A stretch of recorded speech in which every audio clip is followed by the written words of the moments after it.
In this video, I'm going to show you how to edit a signed document in DocuSign. If you find this video helpful, please consider to like this video and subscribe to my channel.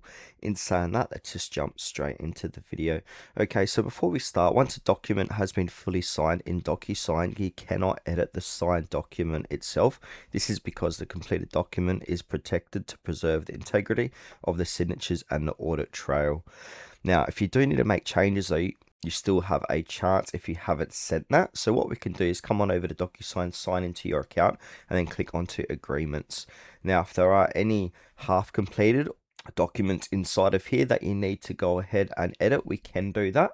So I can't change these ones that say completed, but the ones that say if it need to sign or they basically don't say completed, just click into it. So you go ahead and click in the agreement.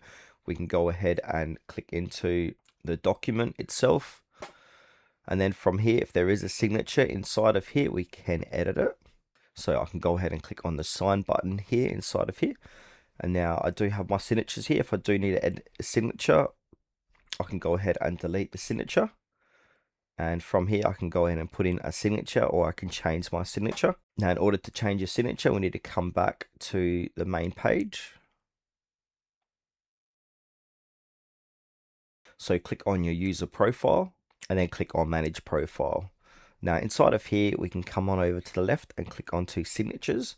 And then this is where we can go ahead and delete any signature you don't want to use and add a signature. So we can go ahead and add a new signature. So to do that, we can go ahead and draw one.